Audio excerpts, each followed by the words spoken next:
Hello there and welcome back to Slain. So this here is our hub, the Scallywag Pub, and yes, that is actually what it is called in game. I did not make that up. Here we can access the various levels. We have 3 open to us currently, as well as the final one, and we'll be doing the Highlands first.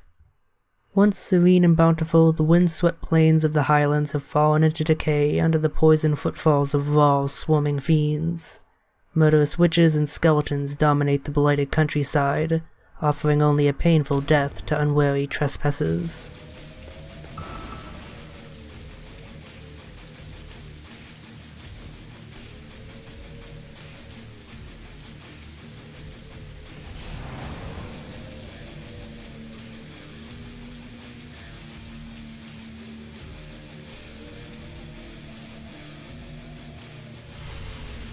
So here we have one of the primary game mechanics, the fact that you can change your sword's element. By default it is steel, which is effective against skeletons, ghosts, and various other monstrosities. Now we can light it on fire thanks to that helpful hag witch, and it is more effective against witches and succubi type enemies. You have the ability to change elements on the fly, and this is important for doing well in the combat, because using the correct element against the correct enemy type is really important for being able to kill them quickly. Also, changing element does not just affect what damage your sword does, but also your magic type. So against these witches we will always be using fire, of course, and it makes the larger witch much easier to take down than she otherwise would be. Sometimes in this game, patience is a virtue. If we were to just go running full speed ahead, we'd probably be knocked back into that pit and insta-gibbed by a trap by these skeletons here. So it's best to wait for a more opportune opportunity to advance. And of course there are asshole skeleton mages here. Something I didn't comment on in the tutorial stage. In that stage there were 2 types of healing items presented to us. Those guardian angels, which fully restore HP and MP, and the hearts, which fully restore HP. It's rather odd that they introduced the guardian angel item type, because as far as I'm aware, it never shows up outside of the tutorial. The only item we come across in these other stages are the hearts to restore our HP, and have to rely entirely on critical and brutal strikes in order to recover MP in between checkpoints. If I were to guess as to why this is, my first would be due to patches. You see, the version of the game we're playing, Back from Hell, is the most recent patch, and previously the game played quite differently. I'll get back to that in a sec, but first, as the hag tells us, we have a horde of scallywags to deal with. If you haven't yet switched back to your steel sword, now is the time to do so, because otherwise this encounter probably won't go well for you since there's a ton of skeletons and 2 skeleton mages supporting from the sides. It's a pretty damn rough encounter. But making good use of deflecting these skeleton mages' projectiles can make things go much smoother. Anyway, as I was discussing earlier, on release this game was just called Slain, no Back from Hell subtitle, and the game mechanics were quite different. Well, the only thing that was the exact same in that version was the element system. Otherwise, the blocking mechanic and the parrying mechanic weren't in the game. Instead, the only thing you had other than your basic combo was a decapitation attack, that if you killed an enemy with it would give you back mana. No brutal strike, no critical strike, although I think you still had magic. But the main thing that roused a lot of ire in people was that there was no hit stun against the enemies. If you hit them you would fling them back a bit, but they wouldn't be stunned out of their attack animations at all.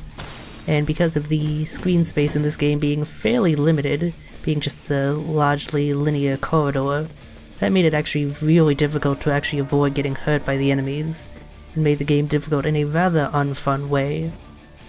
So this is a rare example of a game that was released in a rather poor state, but the developers actually listened to people's feedback and adjusted things to actually make the game kinda fun.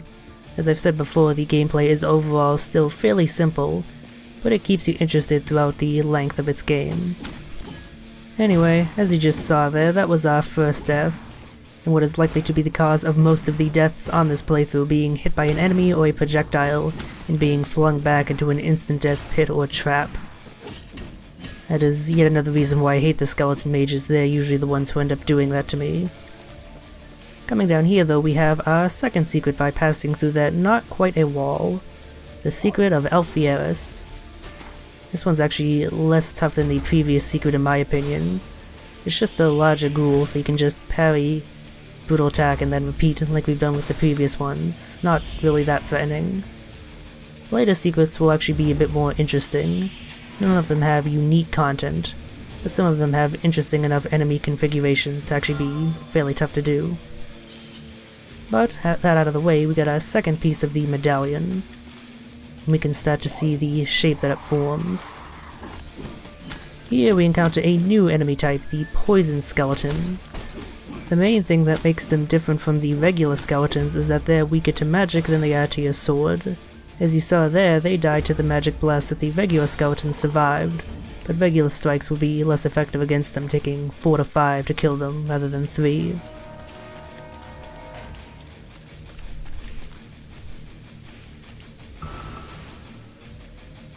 As the hag says, we have more scallywags to deal with. I love that she refers to the skeletons as that. That's pretty great. So this here is going to be another multi-wave encounter. You may be tempted to use your magic here, but I'd advise against it, as the second wave is considerably more dangerous than the first, and you want to save all of your mana for that.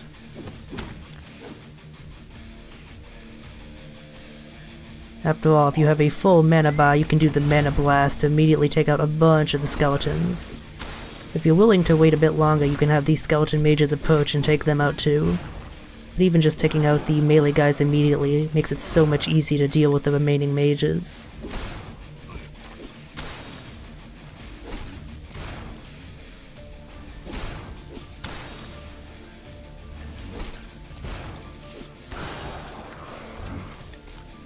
But then for the third and final phase, we have a new enemy type, or kinda new, it's more of a palette swap than anything. Poison versions of the Skeleton Executioner and the Kerberos. They're pretty damn tough, to the point that they're the cause of our second death here, although a large part of that is being softened up by the previous waves. So functionally, neither of these enemies are really different than the previous versions that we've seen. The only difference is that the Poison Kerberos' projectile leaves a bit of an AoE if you let it explode. Otherwise, dealing with them is the exact same. Parries and critical strikes for the Executioner, and hitting back the projectiles of the Kerberos, and then getting in melee strikes when you have the opportunity to.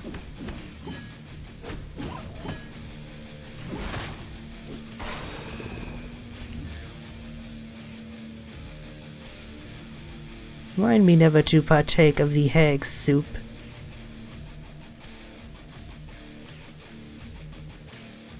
Yeah, of course there's more skeletons.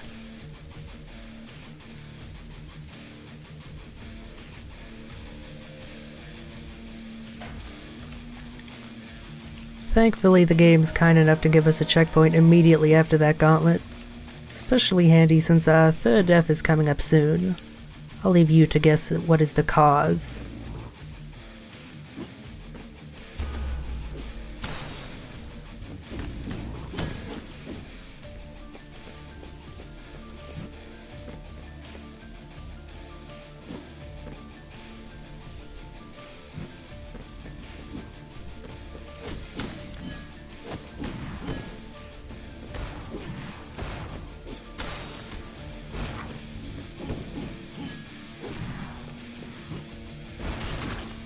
Yep, there we go. Remember how I mentioned being knocked back into instant death traps would be the #1 cause of death in this game?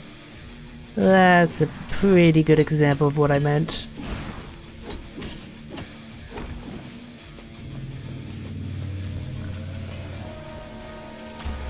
Back outside we have witches to deal with again. Thankfully enemies are stunned long enough when you parry them that you can actually quick switch between elements if you don't have the opportune one already selected. One of the few bits of technique you can actually have in this game.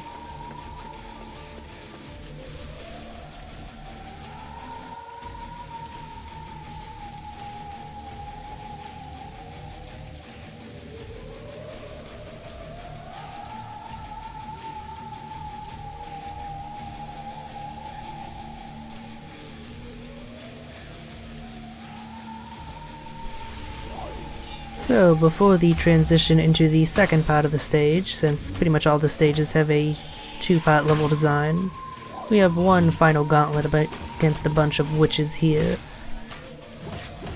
As long as you handle things swiftly, it's nothing tougher than what we've already gone through. Although your movement space is a bit limited, so be sure to take out the enemies quickly.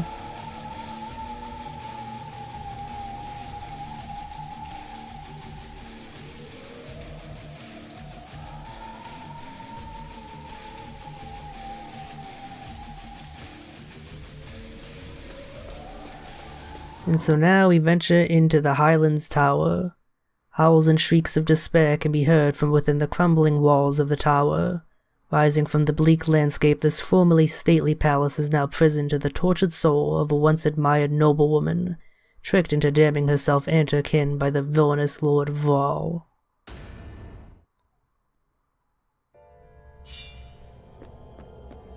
So immediately we have a pretty stark change of atmosphere. It's going more for a haunting, almost spooky tone, as opposed to the metal album covers we've seen so far, and it is a welcome change of pace. Immediately we're introduced to two new enemy types, the Ghost Spawner and the Ghosts themselves. The Spawners spawn ghosts continually every few seconds, and the Ghosts themselves just rush at you. They don't really have any specific attack patterns, and they are both weak to the Steel Sword. In fact, every enemy in this tower is most vulnerable to your default attack. There's no point in using fire here. If you're paying attention, you also notice that we just get a glimpse of another new enemy type up at the top of the screen there. We'll be encountering them in just a sec. These smaller wraiths can be especially deadly. They teleport and then run at you to do 2 attacks. They don't do much damage on their own, but they're always situated near insta-death traps, and they're very good at knocking you in them. Thankfully, it only takes 2 strikes of the Steel Sword or 1 regular magic blast to take them out.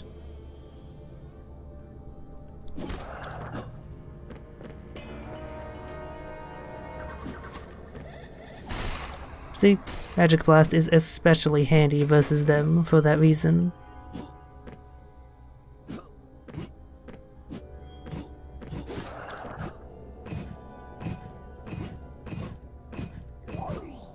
And here we have the 4th and final new enemy type included in this area, not counting the boss of course.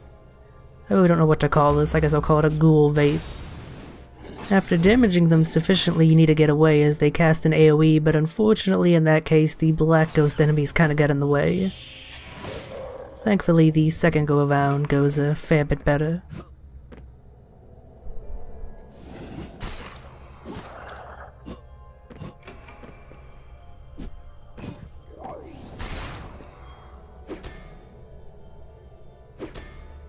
And also, excuse me if I continually mess up the parry timing against certain enemies.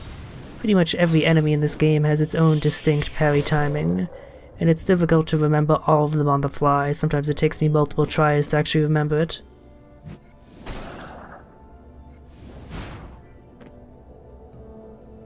Being a little bit extra careful here, just because of the close proximity of the trap to that ghost enemy.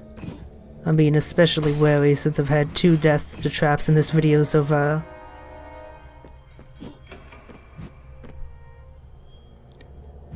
Thankfully, there's not too many more traps to deal with, as we're close to nearing the top of the tower. We'll have a grand finale with the fair Lady Queen Ghost.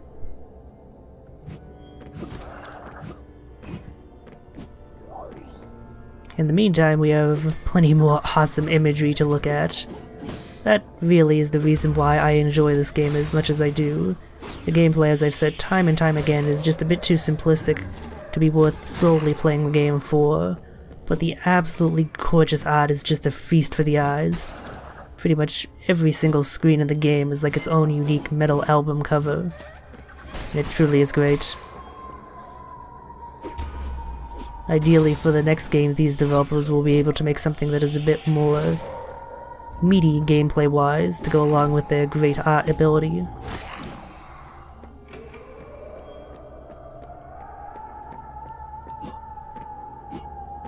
But here we are at the top of the tower, ready to fight the queen.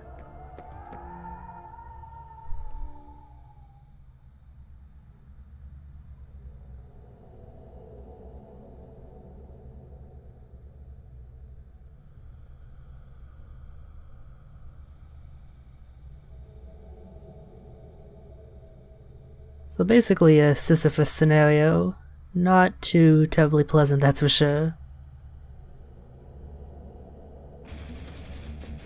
So, the Banshee Queen is actually a fairly simple boss. She does two things. One is spawning these eggs, which spawn these smaller ghost enemies. You can break the eggs with a single sword strike, although if they end up hatching you'll want to use your magic to take care of them. The second attack that the Banshee Queen has is that magical blast. It has long outward reach, so you want to be sure to be close to her so you don't get hit by it. This also gives you plenty of opportunities to attack her. I just use the regular attacks for the most part, since you don't often have the time to charge up a brutal strike, but sometimes you can get one of those in. So basically it's just a matter of getting your hits in where you can, and making sure to take out these smaller wraiths at the bottom. If you let them pile up, you'll quickly find yourself dying, getting stun-locked by them and the queen's attacks. But following that strategy, it doesn't take too long to take her down. The scariest parts are when she teleports and you're not entirely sure where she is. But there we go.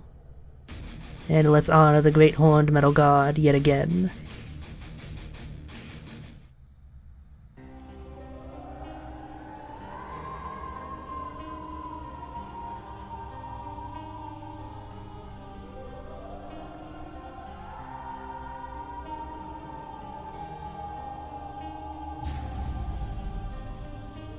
We did a good deed today, freeing the Banshee Queen from her unrestful existence. And now we'll be returning to the hub again.